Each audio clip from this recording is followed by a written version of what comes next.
ಕಬ್ಬಿಗೆ ಸೂಕ್ತ ಬೆಲೆ ನಿಗದಿಪಡಿಸದಿದ್ದರೆ ಕಬ್ಬು ಸಾಗಣೆಗೆ ಅವಕಾಶ ನೀಡೋದಿಲ್ಲ ಅಂತ ರೈತ ಹೋರಾಟಗಾರ ಶಶಿಧರ್ ಬಂಗಾರಿ ಹೇಳಿದ್ದಾರೆ. ಸ್ಥಳೀಯ ಶಶಿಧರ್ ಬಂಗಾರಿ ನಿವಾಸದಲ್ಲಿ ಮಂಗಳವಾರ ಸಾಯಂಕಾಲ ನಡೆದಂತಹ ಸುದ್ದಿಗೋಷ್ಠಿಯಲ್ಲಿ ಮಾತನಾಡಿದ ಅವರು, ಬೆಳಗಾವಿ ಸೇರಿದಂತೆ ಬಾಗಲಕೋಟದ ಕಬ್ಬು ಕಾರ್ಖಾನೆಯವರು 3,200 ರೂಪಾಯಿ ದರ ಕೊಡುವುದಾಗಿ ಹೇಳಿದ್ದಾರೆ. ಇದಕ್ಕೆ ರೈತರ ಒಪ್ಪದೆ ಕಳೆದ ಸುಮಾರು ದಿನಗಳಿಂದ ಹೋರಾಟವನ್ನು ನಡೆಸುತ್ತಿದ್ದಾರೆ. ರೈತರು 3,500 ದರ ನಿಗದಿಪಡಿಸಬೇಕು ಅಂತ ಹೇಳಿ ಪಟ್ಟು ಹಿಡಿದಿದ್ದಾರೆ. ಮುದ್ದೇಬಿಹಾಳ ತಾಲೂಕಿನ ಬಾಲಾಜಿ ಸಕ್ಕರೆ ಕಾರ್ಖಾನೆಯವರು 2,900 ದರ ನಿಗದಿಪಡಿಸಿದ್ದಾರೆ. ಇದಕ್ಕೆ ನಮ್ಮ ವಿರೋಧ ಇದೆ. ನೆರೆಯ ಜಿಲ್ಲೆಯಲ್ಲಿ ಒಂದು ದರ, ಇಲ್ಲಿ ಒಂದು ದರ ಅಂದ್ರೆ ಯಾವ ನ್ಯಾಯ? ಬಾಲಾಜಿ ಕಾರ್ಖಾನೆಯವರು ರೈತರನ್ನ ತುಳಿಯುವಂತ ಪ್ರಯತ್ನ ನಿರಂತರವಾಗಿ ಮಾಡ್ತಿದ್ದಾರೆ. ಆದ್ದರಿಂದ ಬಾಲಾಜಿ ಕಾರ್ಖಾನೆಯವರು 3,500 ರೂಪಾಯಿ ದರ ನಿಗದಿಪಡಿಸಬೇಕು, ಇಲ್ಲವಾದ್ರೆ ಉಗ್ರವಾದ ಹೋರಾಟವನ್ನ ಪ್ರಾರಂಭಿಸಲಾಗುವುದು ಅಂತ ಹೇಳಿ ಈ ಮೂಲಕ ಎಚ್ಚರಿಕೆಯನ್ನ ನೀಡಿದ್ರು. ಭಾಗದ ಸುತ್ತಮುತ್ತ ಒಂದು 15-20 ಹಳ್ಳಿಯ ರೈತ ಬಾಂಧವರೇ, ಲೊಟಗೇರಿ ಗ್ರಾಮದ ಗುರುಮೂರ್ತಿ ಕಂಕಾಲಮಠ ಗುರುಗಳೇ, ಇವತ್ತು ಈ ಪತ್ರಿಕಾ ಮಾಧ್ಯಮ ಕರೆದ ಉದ್ದೇಶ ಏನಂದ್ರೆ,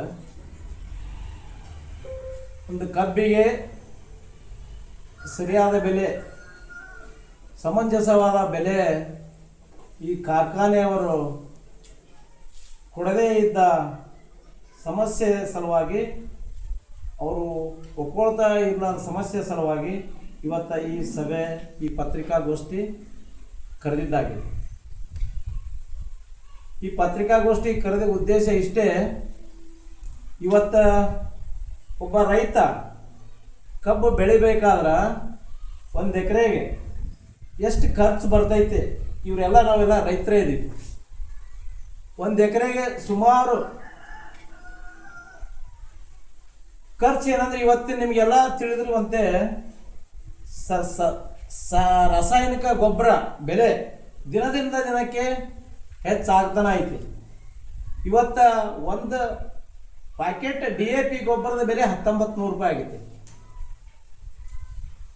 ಮತ್ತು ಇನ್ನುಳಿದಂಥ ಎಲ್ಲ ರಾಸಾಯನಿಕ ಗೊಬ್ಬರದ ಬೆಲೆ ನಿಮ್ಗೆಲ್ಲರಿಗೆ ತಿಳಿದಂಥ ವಿಷಯನೇ.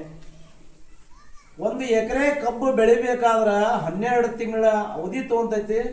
ರೈತ 12 ತಿಂಗಳ ಉಳುಮೆ ಮಾಡಬೇಕು, ಅದರ ಕಸ ತೆಗಿಬೇಕು, ನೀರು ಹಾಯಿಸ್ಬೇಕು, ಗೊಬ್ಬರ ಕೊಡಬೇಕು. 12 ತಿಂಗಳ ಟೈಮ್ ಅದಕ್ಕೆ ರೈತ ಭೂಮಿಗಾಗಿ, ಕಬ್ಬಿಗಾಗಿ, ತನ್ನ ಉಪಜೀವನಕ್ಕಾಗಿ 12 ತಿಂಗಳ ಸಮಯ ಕೊಡಬೇಕು. ಈ 12 ತಿಂಗಳಲ್ಲಿ ಒಂದು ಎಕರೆಗೆ ಹೇಳಕತ್ತೀನಿ ನಾನು, ಖರ್ಚು ಏನು ಬರ್ತದಂದ್ರೆ, ನಿಮ್ಗೆ ತಿಳಿದಿರುವಂತೆ ಅಂದಾಜು ಒಂದು ಎಕರೆಗೆ 10ರಿಂದ 15,000 ರೂಪಾಯಿ ಸರ್ಕಾರಿ ಗೊಬ್ಬರ ಬರ್ತಂತ ನನಗನ್ಸೈತಿ. ನಾನು ಒಬ್ಬ ರೈತ ಇದ್ದೀನಿ. ಒಂದು ಎಕರೆಗೆ 3ರಿಂದ 4 ಬಾರಿ ರಾಸಾಯನಿಕ ಗೊಬ್ಬರ ಕೊಡಬೇಕು. ನೀವು ಅದೇ ಒಂದೊಂದು ಬೇರೆ ಬೇರೆ ಹೇಳ್ತೀನಿ. 3ರಿಂದ 4 ಸರಿ ಗೊಬ್ಬರ ಕೊಡಬೇಕು. 3ರಿಂದ 4 ಸರಿ ಗೊಬ್ಬರ ಕೊಡಬೇಕಾದ್ರೆ 10ರಿಂದ 15,000 ರೂಪಾಯಿ ಗೊಬ್ಬರದ ಖರ್ಚು ಬರ್ತದೆ. ಒಂದು ಎಕರೆಗೆ ಹಚ್ಚು ಖರ್ಚು ಮತ್ತು ಬೀಜದ ಖರ್ಚು, ಆಳಿನ ಪಗಾರ ಮತ್ತು ಬೀಜದ ಖರ್ಚು ಸೇರಿ 15ರಿಂದ 20,000 ರೂಪಾಯಿ ಒಂದು ಎಕರೆಗೆ ಖರ್ಚು ಬರ್ತದೆ. 15,000 ರೂಪಾಯಿ ಗೊಬ್ಬರ, 20,000 ರೂಪಾಯಿ ಅಚ್ಚು ಬೀಜ ಮತ್ತು ಅಲ್ಲಿದ್ದಂಥ ಕೂಲಿ ಕಾರ್ಮಿಕರ ಪಗಾರ.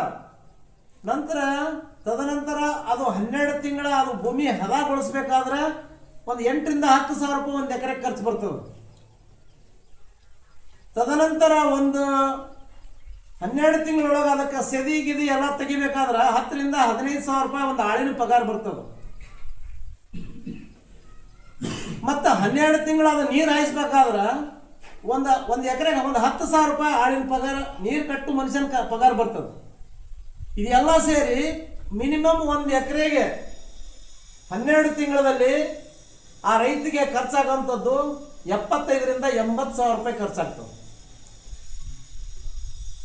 70ರಿಂದ 80,000 ರೂಪಾಯಿ ಖರ್ಚಾಗಿದ್ದು 12 ತಿಂಗಳ ಅವ ದುಡ್ಡು ಹಾಕಬೇಕು. ಹಗಲಿ ರಾತ್ರಿ ಅದಕ್ಕೆ ಕಣ್ಣಿಟ್ಟು ದುಡಿಬೇಕು, ನೀರು ಕಟ್ಟಬೇಕು. ಇದು ಒಂದು ವರ್ಷ ಅವ ದುಡ್ಡು ಹಾಕಿದ್ದು ಅದನ್ನು ಸಕ್ಕರೆ ಕಾರ್ಖಾನೆಗಳಿಗೆ ಕೊಟ್ಟು ಆ ಆ ಸಕ್ಕರೆ ಕಾರ್ಖಾನೆಗಳು ಇವರು ಬಿಲ್ ಕೊಡಬೇಕಾದ್ರೆ ಮತ್ತೆ 2 ತಿಂಗಳು ಹೋಗ್ತದೆ. ಸುಮಾರು 12ರಿಂದ 14 ತಿಂಗಳ ರೈತನಿಗೆ ವಾಪಸ್ ಆ ದುಡ್ಡು ಬರಬೇಕಾದ್ರೆ 14 ತಿಂಗಳ ಟೈಮ್ ತೊಗೊತದೆ. 14 ತಿಂಗಳ ಟೈಮಿಗೆ 70ರಿಂದ 80 ಸಾವಿರ ರೂಪಾಯಿ ದುಡ್ಡಿಗೆ ಒಂದು 10ರಿಂದ 15 ಸಾವಿರ ರೂಪಾಯಿ ಅದಕ್ಕೆ ಬಡ್ಡಿ ಆಗ್ತದೆ. ಅದು 70ರಿಂದ 75 ಸಾವಿರ ರೂಪಾಯಿ ಖರ್ಚು ಮತ್ತು 10ರಿಂದ 15 ಸಾವಿರ ರೂಪಾಯಿ ಬಡ್ಡಿ. ರೈತನ ಕೈ ದುಡ್ಡು ಬರಬೇಕಾದ್ರೆ 14 ತಿಂಗಳಿಗೆ ಬರ್ತದೆ. ಆ ಅವಧಿಗೆ ಅವನು 85ರಿಂದ 90 ಸಾವಿರ ರೂಪಾಯಿ ರೈತನ ಕೈಯಿಂದ ದುಡ್ಡು ಹೋಗಿರ್ತದೆ. ಆ ಬೆಳೆ ಎಷ್ಟು ಬರ್ತೈತೆ ಅಂದ್ರೆ 1 ಎಕರೆಗೆ ಎವರೇಜ್ 25ರಿಂದ 35 ಟನ್ನು. ಭಾರಿ ಬೆಳೆದಾರಪ್ಪ ರೈತ ಅಂದ್ರೆ 40 ಟನ್ ಬೆಳಿತಾನೆ. ನಮಗೆ 40 ಬೇಡ, 25 ಬೇಡ, ಎವರೇಜ್ 30 ಟನ್ ನಮ್ಮ ಹೊಲದಾಗ ನಮ್ಮ ಕಬ್ಬು ಬಂದೈತೆ ಅಂತ ನಾವು ತಿಳ್ಕೊತೀವಿ. ಇವತ್ತು ಎಂಥ ಕಬ್ಬು. ಇನ್ನು ಬಿಜ್ಜೂರ ಗ್ರಾಮದ ರೈತ ಮುತ್ತಣ್ಣ ತೋಟದ ಮಾತನಾಡಿ, ಪ್ರತಿ ವರ್ಷ ಕಬ್ಬು ಬೆಳೆಗಾರರು ಸಾಕಷ್ಟು ತೊಂದರೆಯನ್ನು ಅನುಭವಿಸುತ್ತಿದ್ದಾರೆ. ಬೆಳೆದ ಬೆಲೆಗೆ ಸೂಕ್ತ ಬೆಂಬಲ ಸಿಗದೆ ಸಾಲ ಮಾಡುವ ಪರಿಸ್ಥಿತಿ ನಿರ್ಮಾಣವಾಗಿದೆ. ರಾಜ್ಯದಾದ್ಯಂತ ಒಂದೇ ದರವನ್ನು ಸರ್ಕಾರ ನಿಗದಿಪಡಿಸಬೇಕು ಅಂತ ಹೇಳಿ ತಿಳಿಸಿದ್ರು. ಎಲ್ಲ ಕಾರ್ಖಾನೆಗಿಂತ ಬಾಲಾಜಿ ಸಕ್ಕರೆ ಕಾರ್ಖಾನೆ ದರ ಸ್ವಲ್ಪ ಕಡಿಮೆ ಅದ. ದರ ಇದು ಕಬ್ಬಿನ ದರವನ್ನು ಹೆಚ್ಚಿಗೆ ಮಾಡೋದ್ರ ಸಲುವಾಗಿ ನಾವು ಈ ಸಭೆ ಕರೆದು ಈ ಪೂರ್ವಭಾವಿ ಸಭೆ ಪತ್ರಿಕಾಗೋಷ್ಠಿ ಮಾಡಿ ಮುಂದೆ ನಮಗೆ 3500 ರೂಪಾಯಿ ರೇಟ್ ಕೊಡಬೇಕು. ಕೊಡದಿದ್ರೆ ಈ ನಮ್ಮ ಎಲ್ಲ ಸಂಘದವರು ಕೂಡ ಕಾರ್ಖಾನೆಗೆ ಮುತ್ತಿಗೆ ಉಗ್ರ ಹೋರಾಟ ಮಾಡಬೇಕಂತ ಈ ಪತ್ರಿಕಾಗೋಷ್ಠಿ ಮೂಲಕ ಎಚ್ಚರಿಕೆಯನ್ನು ನೀಡ್ತೀವಿ. ಹಿರಿಯರು ಮಾತಾಡ್ತಾರೆ. ಇನ್ನು ಲೋಟಗೇರಿ ಗ್ರಾಮದ ಗುರುಮೂರ್ತಿ ಕಣಕಾಲಮಠ ಮಾತನಾಡಿ, ರೈತರ ಬೆಂಬಲಕ್ಕೆ ತಾಲೂಕಿನ ಎಲ್ಲಾ ಶ್ರೀಗಳು ನಿಲ್ತೇವೆ. ಅನ್ನ ಬೆಳೆಯುವ ರೈತನಿಗೆ ಮೋಸ ಆಗಬಾರ್ದು. ಎಲ್ಲ ಕಾರ್ಖಾನೆಗಳಿಗಿಂತ ಬಾಲಾಜಿಯವರು ಕಡಿಮೆ ದರವನ್ನು ನಿಗದಿಪಡಿಸಿದ್ದಾರೆ. ಆದ್ದರಿಂದ ಉಸ್ತುವಾರಿ ಮಂತ್ರಿಗಳು ಹಾಗೂ ಸಕ್ಕರೆ ಕಾರ್ಖಾನೆಯ ಮಂತ್ರಿಗಳು ನಮ್ಮ ಜಿಲ್ಲೆಯವರೇ ಆಗಿದ್ದು, ಜಿಲ್ಲೆಯ ರೈತರಿಗೆ ಸೂಕ್ತ ಬೆಂಬಲ ಬೆಲೆ ನಿಗದಿಪಡಿಸಬೇಕು ಅಂತ ಹೇಳಿ ತಿಳಿಸಿದ್ರು. ಈ ನಮ್ಮ ಭಾಗದಲ್ಲಿ ನಾಲತೋಡ ಸುತ್ತಮುತ್ತ ಒಳದಂಡಿ ಭಾಗದಲ್ಲಿ ಎಲ್ಲರೂ ಈ ಮೇನ್ ಬೆಳೆ ಯಾವುದಾದ್ರು ಕಬ್ಬೇ ನಂಬ್ಕೊಂಡು ಕುಂತಾರ. ಆ ಕಬ್ಬಿಗೆ ರೈತ ಬೆಳೆದಂಥ ಬೆಳೆಗೆ ಸೂಕ್ತವಾದ ಬೆಲೆ ಕೊಡಬೇಕು. 3500 ನಿಗದಿಪಡಿಸಬೇಕು. ಇಲ್ಲವಾದರೆ ಮುಂದಿನ ದಿನದಲ್ಲಿ ನಿರ್ಮಾಣಗಳಲ್ಲಿ ಆ ತಮ್ಮ ಫ್ಯಾಕ್ಟ್ರಿಗೆ ನಾವು ಕಬ್ಬನ್ನು ಕಳಿಸೋದಿಲ್ಲ, ಮುಂದಿನ ದಿನಮಾನದಲ್ಲಿ ಉಗ್ರವಾದ ಹೋರಾಟ ಮಾಡ್ತೀವಿ ಅಂತೇಳಿ ಈ ನಾಲತೋಡ ಸುತ್ತಮುತ್ತಲಿನ ಎಲ್ಲ ರೈತರು ಕೂಡಿಕೊಂಡು ಇವತ್ತು ಪತ್ರಿಕಾಗೋಷ್ಠಿಯಿಂದ ಆ ಕಬ್ಬಿನ ಮಾಲೀಕರಿಗೆ ಒಂದು ಎಚ್ಚರಿಸುವಂತ ಕೆಲಸವನ್ನು ಎಲ್ಲ ರೈತರು ಮಾಡ್ತಾರೆ. ಇದಕ್ಕೆ ಈ ಬೆಂಬಲಕ್ಕೆ ಎಲ್ಲ ಸಂಘ ಸಂಸ್ಥೆಗಳು ಎಲ್ಲ ಸ್ವಾಮಿಗಳ ಒಂದು ಬೆಂಬಲ ಇದೆ ಅಂತ ಹೇಳಿ 2 ಮಾತನ್ನು ಮುಗಿಸ್ತೇವೆ. ನೀವು ಸಂಗಮೇಶ ಮೇಟಿ, ಸಂಗಣ್ಣ ಕುಳಗೇರಿ ಮಾತನಾಡಿ, ರೈತರ ಬೆಳೆಗಳಿಗೆ ಸೂಕ್ತ ದರ ಸಿಗದೆ ನಷ್ಟವನ್ನು ಅನುಭವಿಸ್ತಾ ಇದ್ದಾರೆ. ರೈತರ ಬಗ್ಗೆ ಸರ್ಕಾರ ಕಾಳಜಿ ವಹಿಸಬೇಕು. ವರ್ಷ ಪೂರ್ತಿ ಸಾಕಷ್ಟು ಶ್ರಮಪಟ್ಟು ಬೆಳೆಸಿದ ಬೆಳೆಗಳಿಗೆ ಸೂಕ್ತ ದರ ಸಿಗದಿದ್ರೆ ಹೇಗೆ? ಆದ್ದರಿಂದ ಬೆಳಗಾವಿ ಜಿಲ್ಲೆಯಲ್ಲಿ ಎಷ್ಟು ದರ ನಿಗದಿಯಾಗುತ್ತೋ ಅಷ್ಟೇ ದರ ಇಲ್ಲಿಯ ಕಾರ್ಖಾನೆಯವರು ನಿಗದಿಪಡಿಸಬೇಕು. ಇಲ್ಲವಾದರೆ ಉಗ್ರವಾದ ಹೋರಾಟವನ್ನು ಹಮ್ಮಿಕೊಳ್ಳಲಾಗುವುದು ಅಂತ ಹೇಳಿ ರಾಜಕಾರಣ ಸಂದರ್ಭ ಸೃಷ್ಟಿಯಾದಾಗ ಎಲ್ಲರೂ ಹಸಿರು ಹಾಕೊಂಡು ನಮಗೂ ರೈತ ಬೇಕು, ನಿಮಗೂ ರೈತ ಬೇಕಂತ ಹೇಳ್ತಾರ. ನಾವು ತಿಳಿದ್ರೆ ಊಟ ಹಾಕಿರ್ತೀವಿ. ಯಾರೋ ಒಂದಿಬ್ರು ಕುರ್ಚಿ ಮೇಲೆ ಕೂಡ್ತಾರ, ಒಂದಿಬ್ರು ಕೆಳಗೆ ಕೂಡ್ತಾರ. ಪರಿಸ್ಥಿತಿ ಏನು ವಿಭಿನ್ನ ಆಗಿಲ್ಲ. ಯಾರು ಶಾಸಕರಾದ್ರು, ಯಾರು ಅಧಿಕಾರಕ್ಕೆ ಬಂದ್ರು ಕೂಡ ರೈತರ ಸಮಸ್ಯೆ ಹೇಳ್ತಿರೋದಾಗ್ಯದ. ನಾವು ಒತ್ತಾಯಪಡಿಸೋದು ಇಷ್ಟೇ, ನಮ್ಮೆಲ್ಲರ ಮುಖ್ಯನ ಇವತ್ತು ಫ್ಯಾಕ್ಟ್ರಿ ಅನ್ನುವಂಥದ್ದು ಭೇದ ಭಾವ ಬೇಡ. ಇಲ್ಲೇ ಬಾಗಲಕೋಟೆ ಪಕ್ಕದ ಜಿಲ್ಲೆ ಭಾಳ ದೂರ ಆಗ್ಲಿಕ್ಕಿಲ್ಲ, 300 ಕಿಲೋಮೀಟರ್ ಆಗ್ತದ. ನಾನೇಗ್ಲಿ ಅವರು 3,200 ಘೋಷಣೆ ಮಾಡ್ಯಾರ, 3,200 ರೂಪಾಯಿ ಘೋಷಣೆ ಮಾಡ್ಯಾರ. ಇಲ್ಲಿಗೆ ವ್ಯತ್ಯಾಸ ಏನೈತಿ? ಯಾಕೆ ಹೆಚ್ಚು ಕಮ್ಮಿ ಯಾಕೆ ಸಾಧ್ಯ ಅದ? ಎಲ್ಲರೂ ಒಂದೇ ರೀತಿಯೊಳಗೆ ನಾವು ಕಬ್ಬು ಬೆಳಿತೀವಿ. ತೂಕ ಮತ್ತು ಮಾಪನದಾಗ ಕಬ್ಬು ಖರೀದಿ ಮಾಡ್ತಾರ. ವ್ಯತ್ಯಾಸಗಳಾಗಬಾರ್ದು. ರೈತರ ದೃಷ್ಟಿಯಿಂದ, ರೈತರ ಅನುಕೂಲ ದೃಷ್ಟಿಯಿಂದ ನಾವು ಒಂದು ಒಳ್ಳೆಯ ಒಂದು ಬೆಲೆಯನ್ನು ಕೇಳ್ತಾ ಇದ್ದೀವಿ. ನಾವು ಒತ್ತಾಯ ಪಡಿಸ್ತೀವಿ. ತಮ್ಮೆಲ್ಲರ ಮುಖ್ಯನ ಮಾನ್ಯ ಸಕ್ಕರೆ ಸಚಿವರು ನಮ್ಮ ಜಿಲ್ಲೆಯವರೇ.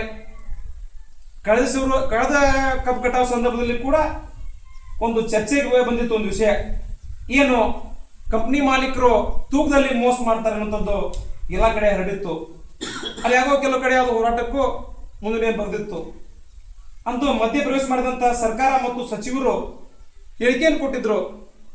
ಪ್ರಸ್ತುತ ಕರ್ನಾಟಕ ರಾಜ್ಯದಲ್ಲಿ ಎಲ್ಲಿ ಶುಗರ್ ಕೇನ್ ಕಾರ್ಖಾನೆಗಳಿವೆ ಆ ಎಲ್ಲ ಕಡೆನೂ ಸರ್ಕಾರ ಸ್ವಂತ ಖರ್ಚಿನಲ್ಲಿ ತೂಕ ಮತ್ತು ಮಾಪನವನ್ನು ನಾವು ಮಾಡ್ತೀವಿ ಅಂತ ಮಾತನ್ನು ಹೇಳಿದ್ರು. ಬಹುಶಃ ಇಲ್ಲಿವರೆಗೂ ಕೂಡ ಅದು ಆಶ್ವಾಸನೆಗೆ ಉಳಿದದ. ಒಂದ್ ಕಡೆ ಮಳೆ ವ್ಯತೆ, ಒಂದ್ ಕಡೆ ಬರ, ಮತ್ತೊಂದು ಕಡೆ ಈ ಬಿಲ್ ನಿಗದಿ ಸಮಸ್ಯೆ. ರೈತ ಹಲವಾರು ಸಮಸ್ಯೆ ಸುಳಿಯಲ್ಲಿ ಸಿಲುಕಿಬಿಟ್ಟಿದ್ದಾನೆ. ನೀವ್ಯಾರು ಕೂಡ ವೈಯಕ್ತಿಕವಾಗಿ ಅವನಿಗೆ ನೀವು ಹೆಲ್ಪ್ ಮಾಡೋದು ಬೇಡ. ಆ ಬೆಳೆದಂಥ ಬೆಲೆಗೆ ಒಳ್ಳೆ ಬೆಲೆ ಕೊಟ್ಟರೆ ಸಾಕು ಎನ್ನುವ ಜೊತೆಗೆ ಈಗಾಗಲೇ ತಾಲೂಕಿನಲ್ಲಿ ರೈತ ನಾಯಕರಾದಂಥ ಬಿ ಪಾಟೀಲ್ ಮುರಾಳ್ ಅವರು, ನಿವೃತ್ತ ಇಂಜಿನಿಯರ್, ಅವರು ಕೂಡ ಈ ಸಭೆಗೆ ಬರಬೇಕಾಗಿತ್ತು. ಅವ್ರ ಕಾರ್ಯನಿಮಿತ್ತ ಗದರ್ಗೆ ಹೋಗಿದ್ದಾರೆ. ಅವರು ಕೂಡ ಈ ಒಂದು ಪತ್ರಿಕಾಗೋಷ್ಠಿಗೆ ಬೆಂಬಲ ಇದೆ, ನೀವು ತೆಗೆದುಕೊಳ್ಳೋ ತೀರ್ಮಾನಕ್ಕೆ ನಾವು ಬದಲಾಗಿರ್ತೀವಿ ಅಂತ ಮಾತನ್ನು ಹೇಳಿದ್ದಾರೆ ದೂರವಾಣಿ ಮುಖಾಂತರ. ಹಾಗೆ ರೇಟ್ ಸಿಗ್ತಾ ಇಲ್ಲ. ಆಮೇಲೆ ಅವ ಬೆಳೆದಿರ್ತಕ್ಕಂಥ ಬೆಲೆಗೆ ಸರಿಯಾದ ತೂಕದ ವ್ಯವಸ್ಥೆ ಇಲ್ಲ. ಎಲ್ಲ ಥರದಿಂದ ತೊಂದರೆಗೀಡಾಗಿ ರೈತ ಅವನ ಬೆಳೆಗೆ ಸರಿಯಾಗಿ ಸೂಕ್ತ ದರವನ್ನು ನಿಗದಿಪಡಿಸೋ ಒಟ್ಟ ತಯಾರಿಲ್ಲ. ಹೀಗಾಗಿ ಅವ ರೈತ ಪ್ರತಿಯೊಂದರೊಳಗೂ ಕಷ್ಟನ ಅನುಭವಿಸಿ ರೈತ ಆತ್ಮಹತ್ಯೆ ಮಾಡ್ಕೊಳ್ತಾನೆ. ಇದರಿಂದ ಸಾವು ಹೆಚ್ಚಾಗ್ತಾವೆ. ಅದಾಗಿಂದ ರೈತ ಕಷ್ಟದಾಗಿ ಇಷ್ಟಿದ್ರು ಸಹಿತ ಮುಖ್ಯಮಂತ್ರಿಗಳರಲ್ಲಿ, ಸಕ್ಕರೆ ಸಚಿವರಾಗಲಿ ಯಾರೂ ಅದ್ರ ಬಗ್ಗೆ ವಿಚಾರ ಮಾಡಾಕತ್ತಿಲ್ಲ. ರೈತ ಪೂರ್ತಿ ರಸ್ತಾಕ್ ಬಂದಾರ. ರಸ್ತಾಕ್ ಬಂದು ಕುರ್ಲಾಪುರದೊಳಗೆ ಸುಮಾರು 4 ದಿವಸ ತನ ಆಯಿತು ರಸ್ತಾಕ್ ಬಂದು ಚಳವಳಿ ಮಾಡಾಕತ್ತಾರ. ಯಾರೊಬ್ರು ಅಲ್ಲಿ ಹೋಗಿಲ್ಲ. ಇವತ್ತು ಯಾರೊಬ್ರು ಸರ್ಕಾರ ಹೋಗಿ ಕಣ್ಣೆತ್ತು ಇದು ಮಾಡ್ಕೊಂಡು ರೈತರು ಬೀದಿಗೆ ಬಂದಾರಪ್ಪ, ಅವ್ರ ಕಷ್ಟ ಕೇಳ್ಬೇಕು ಅನ್ನುವಂಥದ್ದು ಇಲ್ಲ. ಅದಕ್ಕೆ ದಯವಿಟ್ಟು ಹೇಳ್ತೀನಿ, ರೈತರು ದೇಶದ ಬೆನ್ನೆಲುಬು ಅಂತಾನ. ರೈತರ ದೇಶದ ಬೆನ್ನೆಲುಬು, ಅವನ ಬೆನ್ನೆಲುಬ ಮುರಿದ್ರೆ ಹೆಂಗೆ ಬದುಕಕ್ಕೆ ಸಾಧ್ಯ? ಆಮೇಲೆ ಈಗ ಭೂಮಿನ ಉಳಿಮೆ ಮಾಡಿ ಬೋದ್ ಬಿಟ್ಟು ಕಸ ತೆಗಿಸಿ ಎಲ್ಲ ಕಬ್ಬು ಕಟಾವು ಮಾಡಿ ಫ್ಯಾಕ್ಟ್ರಿ ಕಳಿಸಿ ಇಷ್ಟೆಲ್ಲ ಮಾಡಿದ್ರು. ಈ ವೇಳೆ ರೈತರಾದ ಶರಣಗೌಡ ನಾಡಗೌಡ, ಶರಣಗೌಡ ಬಿರಾದರ, ಸಂಗಯ್ಯ ಒಡೆಯರ್, ಲಕ್ಷ್ಮಣ ಗೌಂಡಿ, ಮಲ್ಲಪ್ಪ ಉದ್ದಾರ, ಪರಮಣ್ಣ ಕೆಂಗುಂಟಿ, ಮುತ್ತಣ್ಣ ರಿಟೇಕ್, ಪರಮಣ್ಣ ಕೆಂಗುಂಟಿ, ಮುತ್ತಣ್ಣ ತೋಟದ, ರಾಮಣ್ಣ ನಂದ್ಯಾಳ, ಚನ್ನಪ್ಪ ನಾಯ್ಕಲ್, ಬಸಣ್ಣ ಹವಲ್ದಾರ, ಸಂಗಯ್ಯ ಡಂಬಳ, ಮಲ್ಲಿಕಾರ್ಜುನ್ ನಾಗರಬೆಟ್ಟ, ಶಂಕರಪ್ಪ ಕಂಡುಗೋಳಿ ರಿಟೇಕ್, ಶಂಕರಪ್ಪ ಕೊಂಡಗೂಳಿ ಹಾಗೂ ಇನ್ನಿತರರು ಹಾಜರಿದ್ದರು. ವರದಿ ಅಬ್ದುಲ್ ರಜಾಕ್, ರಕ್ಕಸಗಿ, ನಾಲತುವಾಡ.